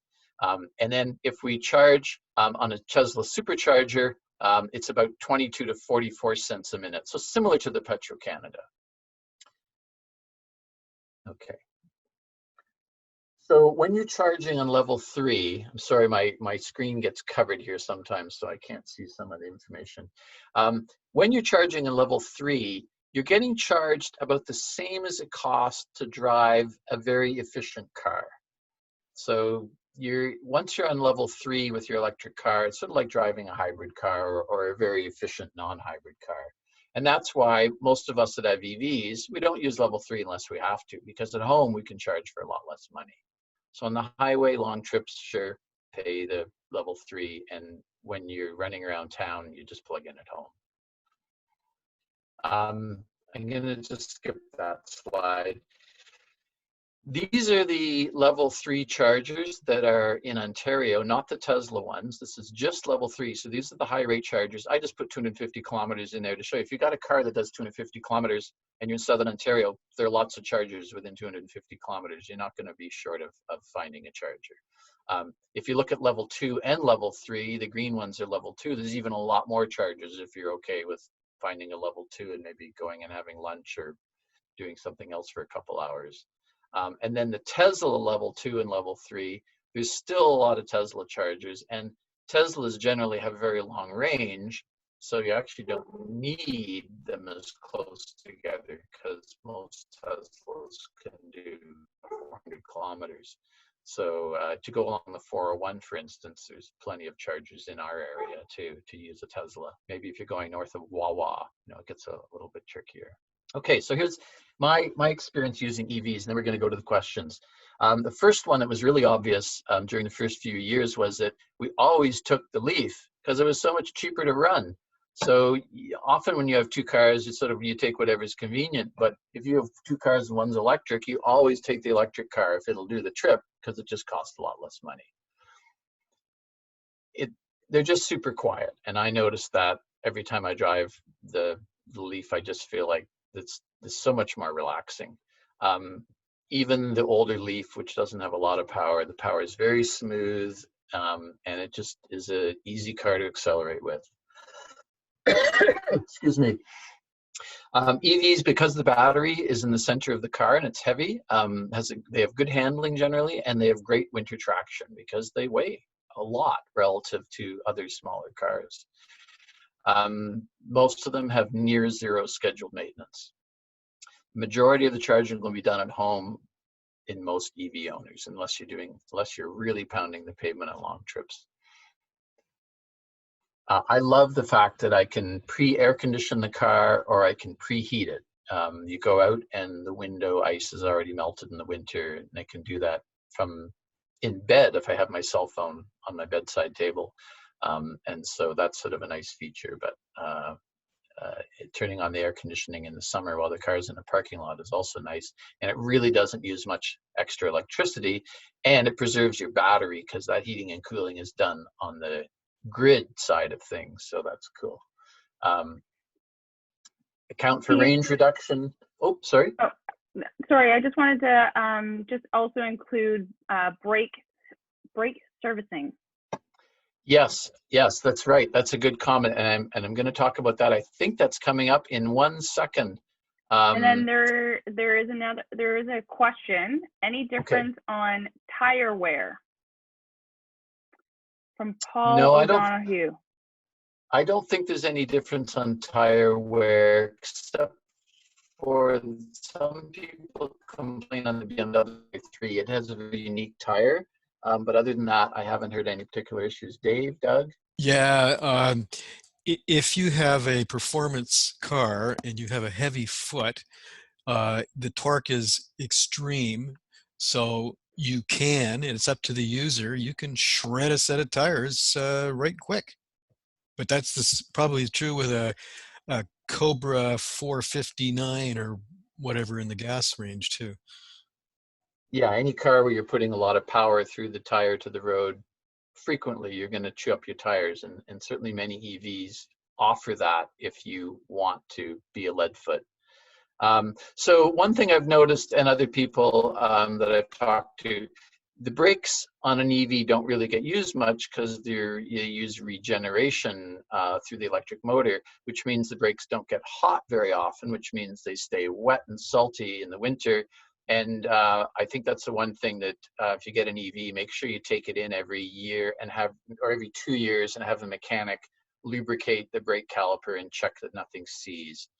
My Leaf, after 6 years, the rear brakes actually seized and I had to get new calipers. It was something I hadn't anticipated. But I would have done a brake job in that time on a regular car anyway, so it's not really a difference. It's just you can save even more money if you get them maintained instead of letting them rust and seize. Okay, a couple comments about bigger picture stuff that have been brought up to me. One is the impact of EVs on the electricity grid. So if we had 1 million EVs in Ontario and everybody owning them drove them 20,000 kilometers a year, it would create a 2.5% increase in our total electricity demand in Ontario. So it's just not a big deal. We're not going to have 1 million for a few years.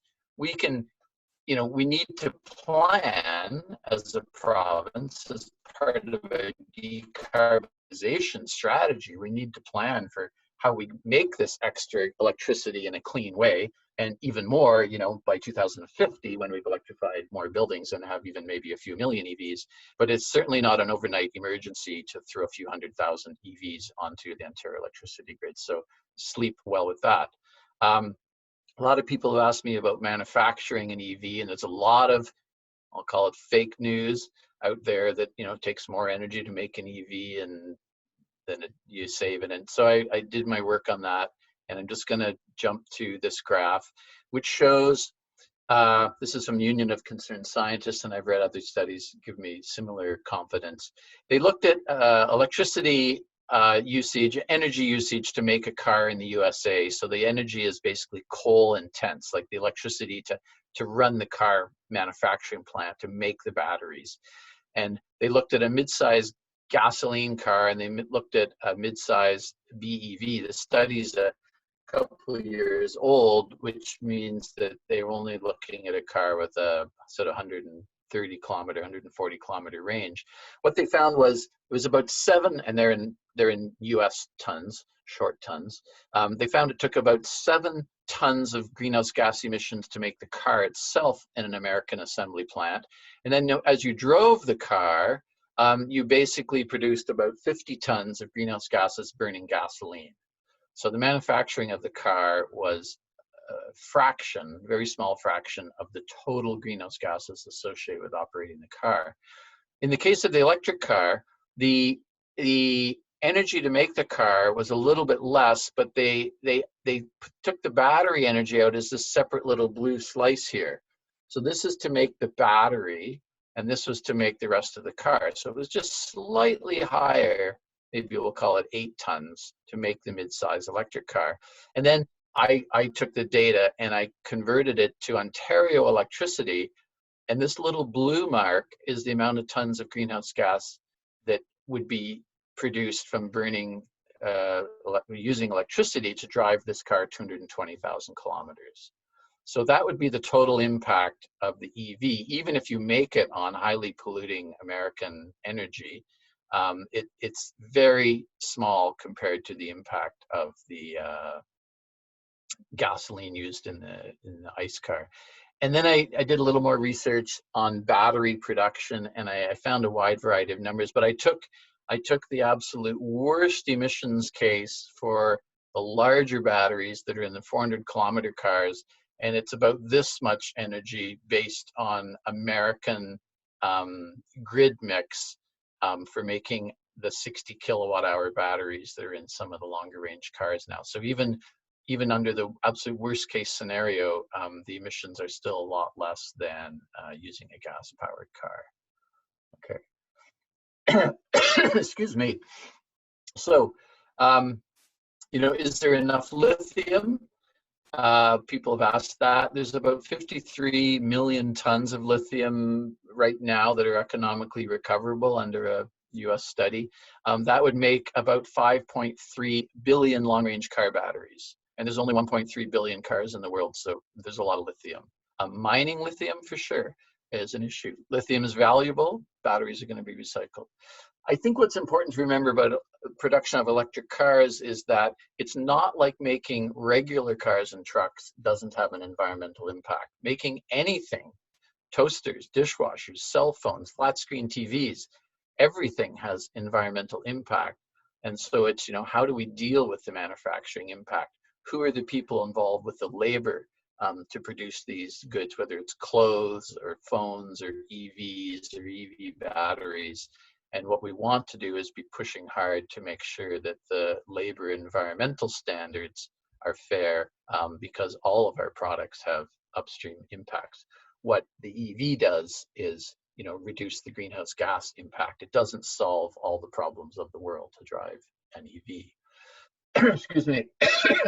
So finally, EVs in Ontario, great from an emissions perspective. Much lower life cycle emissions, even if we include the manufacture of the car, than gasoline cars. I think the costs are going to be very, very similar over 5 and 10 years for the sort of, modest price range EVs. Arguably a few thousand more, a few thousand less, depending what assumptions you make. But I also think that trend is clearly on the downside as we go forward, in terms of cost, and the cars will get cheaper. I think quite clearly the manufacturers are charging whatever the market will bear at the moment, because the market is an early adopter market, and those prices will come down over time. And I would say, yeah, an EV, if addressing greenhouse gases is an important thing to you, then EV is a great way to do that. Okay, that's what I'm gonna say. There's my email, and now we're just gonna go open to questions, and yeah, thank you, everyone. Melissa? So, Kellerman, do you have a question? Just a quick one. How does Canada compare to the rest of the countries in the world in terms of per capita use of EVs? Which country is the highest, has the best record right now? Is it Norway or? Well, China has the most EVs China has the most EVs in numbers. China has the most EVs. They have millions on the road. Norway probably has the highest per capita. I can hear you. We can hear you. So did you hear me? We can hear you. I'll message him. Go ahead, Steve. So Jerry, I don't know if you heard me. So China has the most EVs on the road. They have millions on the road. But Norway has the highest penetration of sales, and I'm gonna guess they have the highest per capita as well. But Doug or Dave may know better than me. I don't know the specifics. Generally, you're correct. I hear about Norway all the time. And how does Canada? We have 160,000 on the road, and I'm gonna say that's not extraordinary in any particular way. It's certainly lower than many countries in Europe per capita. The UK has fantastic penetration of EVs, and Germany's coming along well too. So we're not the leader in the pack for sure. But we do have provinces with super clean electricity. So, it's going to be a very effective part of reducing greenhouse gases when we can get, the economics to be very attractive to people, either, through incentive mechanisms or through the general reduction in EV costs that I think will happen. And I think across Canada, the different provinces, partly because of their electrical generation mix, have also different incentives. So BC and Quebec, who are virtually very close to 100% hydroelectric, still have tens of thousands, like $10,000, whatever, provincial incentives. Ontario, because of our government change a year or two ago, scrapped, he's a bit of a climate change denier, and scrapped our provincial incentives. So the manufacturers tend to distribute their EVs to those provinces where they're more likely to buy them because of the incentives. We've had complaints from our local Kia dealer and the Mazda dealer that they can't even get EVs because the manufacturer limited supply won't deliver any because the incentives are zero. Well, while we're waiting for the next question, just remembered one thing I didn't say, and that is, in terms of buying a used EV, there are some very good prices out there. A friend just last week bought one of the sort of mid-range 400, sorry, not mid-range, but mid-priced 400-kilometer range vehicles with 1-year-old with 30,000 kilometers for $34,000, and he also got the $2,000 of used car rebate. So for 34,000 plus tax minus 2,000, he got a 400-kilometer range car that's quite new. So used EVs are a definite option for people if the upfront prices are frightening. I'm curious, what model was that? It was a Bolt in this case. Yeah. So we have, oh, sorry, Steve, you can finish there. No, go ahead, Melissa. We have a question from Judy. Why are we not building batteries in Canada since we have the resources? And why are we not building EVs in Canada since we build powertrains, just not EV powertrains? Do we want to import all of our EVs? Well, I can't answer that other than to say that I don't think the government has either federally or provincially made it a priority to go down that path. And as far as the large manufacturers are concerned, those decisions aren't made here, they're made in the States. And we already have trouble getting the big three, however, to build ICE cars in Canada, and getting them to build electric cars in Canada is an even steeper.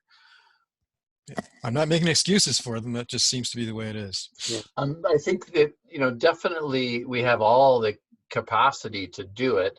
And exactly when would the market be big enough in Canada that making those vehicles here would make sense in terms of shipping them both to the States and to the rest of Canada. The numbers have to be high enough. We do make hybrid vehicles at the Toyota plant. Is it in Woodbridge? Woodstock. Woodstock, yeah. Another question is, are there all-wheel drive EVs? That's a great question. A lot of people ask that. So yes, there are. The Tesla Model 3 comes in a 4-wheel drive version. The new Mustang available in the fall will come in a 4-wheel drive version. Those are pure battery vehicles, but there are probably half a dozen or more plug-in hybrids that come in 4-wheel drive. They tend to probably be SUV sizes. Dave or Doug, do you know of any other? Yeah, all the Teslas are available with all-wheel drive, including, no mention has been made, but the new Model Y, which is now available in Canada. And in the pickup truck line, the Cybertruck is coming, as well as the Ford F-150. What I would say is, having lived at the end of a kilometer-plus hilly lane without 4-wheel drive for the last 20 years, with both a 2-wheel drive car and a 4-wheel drive, 2-wheel drive cars, electric and non-electric. The electric cars, because of their weight, with really good snow tires, I found it has very good winter handling. Obviously, it doesn't have the ability, that a 4-wheel drive car has, but it hasn't. I found it to be quite adequate. And if you know someone that has an electric car that's 2-wheel drive and could drive it in the winter, that might help you make that decision. We have 2-wheel drive as well, and it was superlative in the winter. Not a problem at all. So just a follow-up, are there any all-wheel drive SUV EVs? Doug, you want? Currently, the Mitsubishi plug-in hybrid would be an all-wheel drive SUV. What about the Ioniq? It's just a small, more of like a station wagon. Yeah. Model Y is a SUV type of vehicle. The or Mustang Mach-E comes out in all-wheel drive.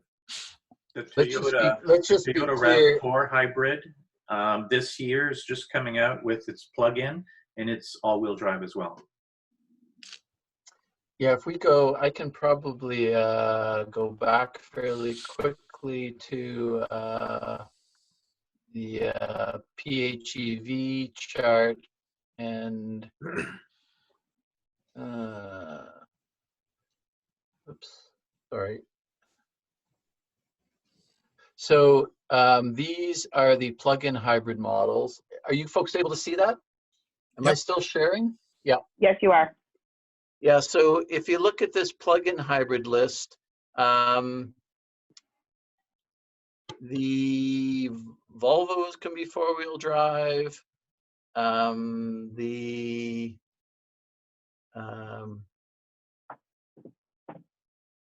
I wonder why I don't. Oh, the Mitsubishi Outlander four-wheel drive.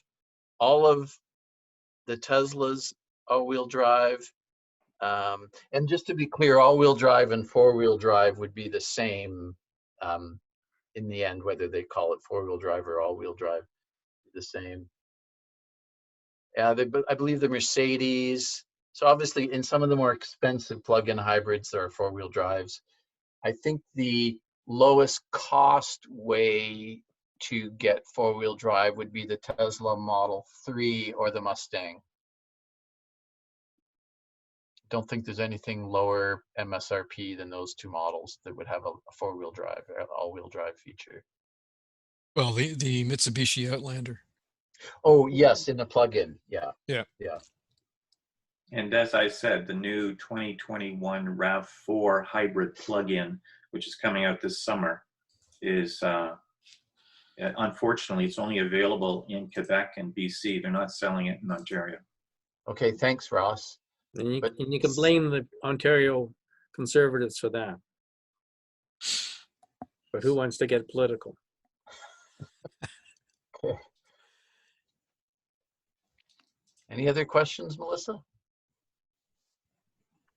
No, that looks like everything. Peter J. just made a comment that we are building electric buses in Canada, Quebec, and Manitoba is where they're being made right now.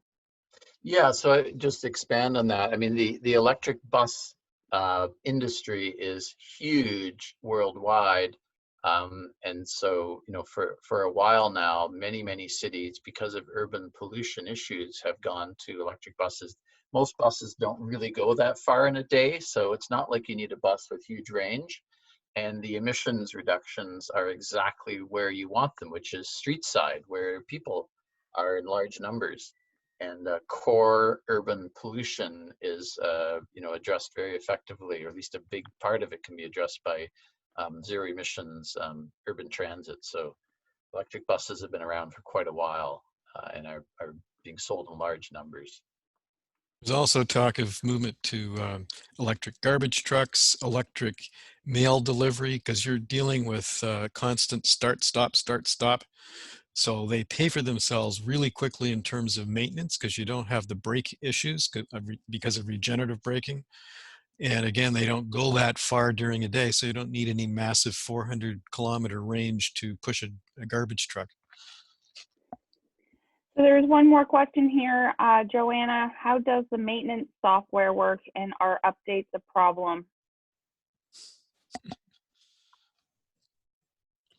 So I think there's quite a variety of situations in terms of which EVs have over-the-air software updates, which ones don't, which ones you'd have to take to the dealer to get a software update, and at what point do they charge for those software updates versus not charging. I think it's probably comparable to most new cars now that there is a software component that may have to be addressed. Doug, you're living with a car that updates over the air, and what's your experience? You get updates frequently. Sometimes they're pretty minor, sometimes they're more major. Like for instance, late last fall, there was a mileage improvement for the Model 3. You've got it on your chart at 383, and through software update, it went to 402. There's no charge for those. I know that, correct me if I'm wrong, David, I believe that Mustang is planning to come out with over-the-air updates as well. Yes, they are. In fact, So they haven't gone into production, but they've already had 2 updates, one to increase the power and the torque, and the other to provide, what was it? Oh, charging rates. So they've increased the charging rate. yeah, what you're looking at with a lot of these cars, including especially Tesla, is that rather than it being a car with a computer, it's a computer that has wheels attached. So your whole approach to the car has sort of flipped, and you get updates just like you get updates to Windows or your iPad or whatever. Cell phones. Yeah, and Yep. I've thought about the different EVs, and is there an EV that, like, what's the simplest EV from the sort of digital interface perspective? And I think, like most cars now, there just isn't anything that doesn't get connected to software somewhere along the way and get an update.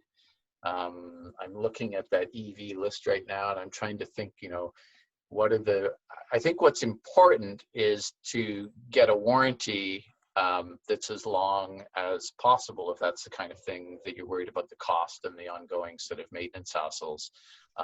Possibly look at buying an extended warranty, so you get maybe 6 or more years of just no cost maintenance regardless of what happens.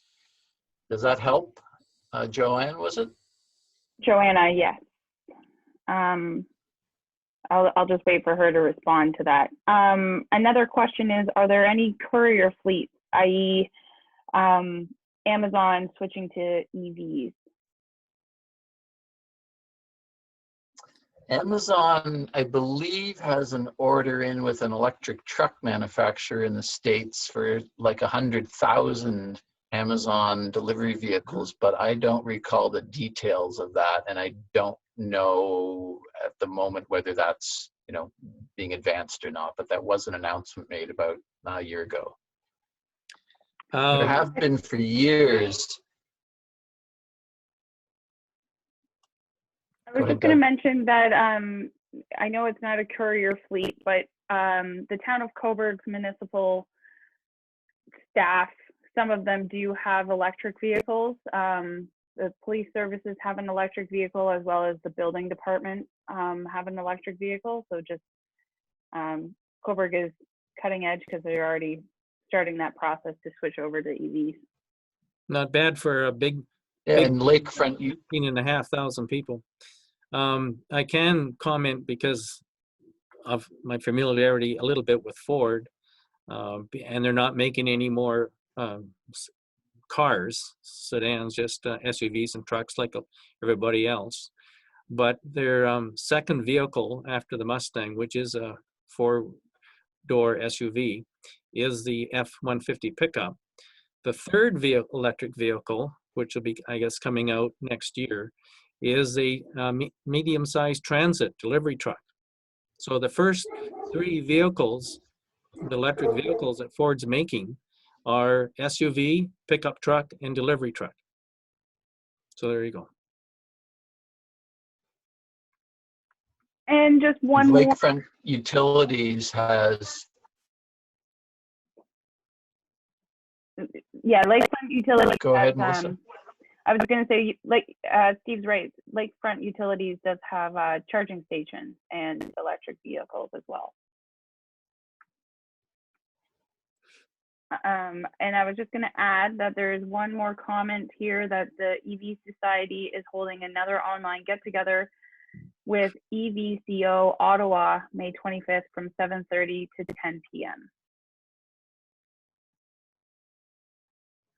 So my plug for people to join the EV Society, even as an affiliate, is that you will get notification of meetings for the different chapters that you select all the time, so that you're kept in the loop. The electric charging loop, of course.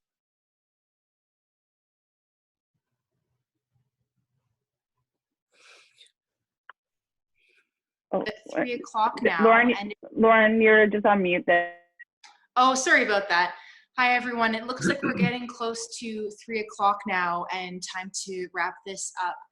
But on behalf of the team here at Venture 13, I just wanted to express a really big thank you to our guest speaker, Steve Lapp, as well as the Northumberland EV Society, their local chapter here, and David and Doug for leading some of the Q&A and being a part of the talk. I know, Steve, your presentation was very detailed, very insightful.